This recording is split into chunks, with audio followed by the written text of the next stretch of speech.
Hey, this is Denise, and today we're going to talk a little bit about proposals, or actually answering proposals.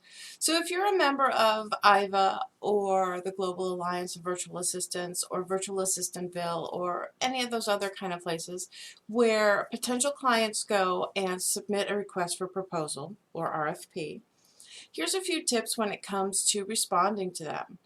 One, first off, read the proposal. Read it through. Read it through 2 or 3 times to make sure that you're answering that request in the right manner.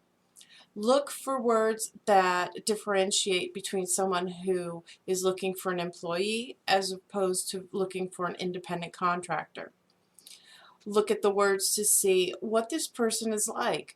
You can tell a lot from the written word. Granted, it's not the same as body language, but you can get a feel for what they're like.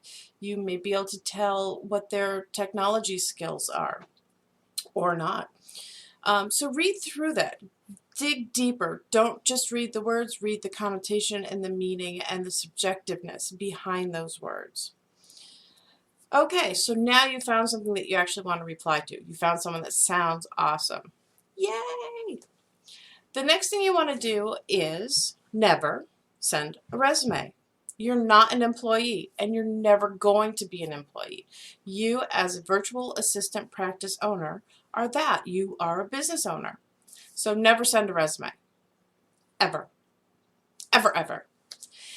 So what you probably should have in your arsenal of your marketing tools is some sort of white paper, for lack of a better term. You want a little packet, you could call it a media kit if you'd like, that is short, relatively short, and that it talks about you, your practice, the services you offer, the terms, all of that kind of stuff. Okay. So I will just give you a brief example of what we have in our little proposal that we send out. The first thing is it's 5 pages. It's a PDF. And it's all branded and it's very lime greeny and very, very, very out of the office-ish. The first front and back page is nothing more than a definition and talking about the industry. It doesn't talk about our company at all. It talks about the benefits of using a virtual assistant and why it's good and why it's smart, what they do, all of that kind of information. The following 3 pages are more about the practice. They're some of the services that we offer. It includes things like how to get in touch with us, the best method of contact.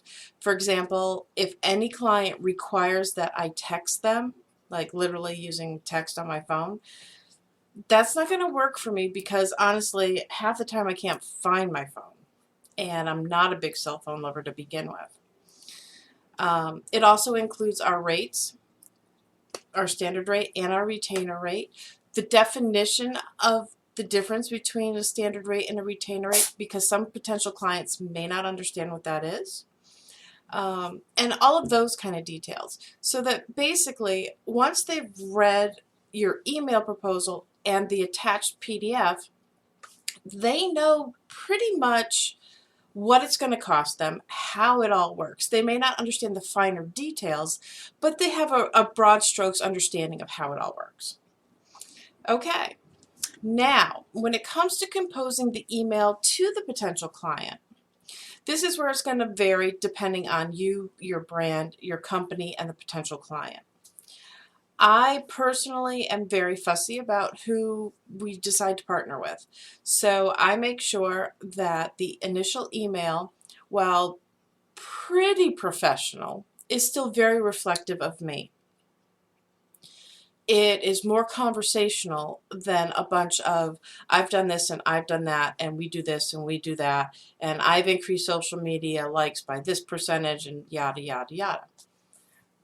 Clients will learn that information when we have our initial consultation. So from my end, I want them to understand who I am and to get a feel for my personality. Then when we do have our initial conversation, we can actually see if we're a match, or if they're a good client, just not quite right for me, and I can refer them to somebody else.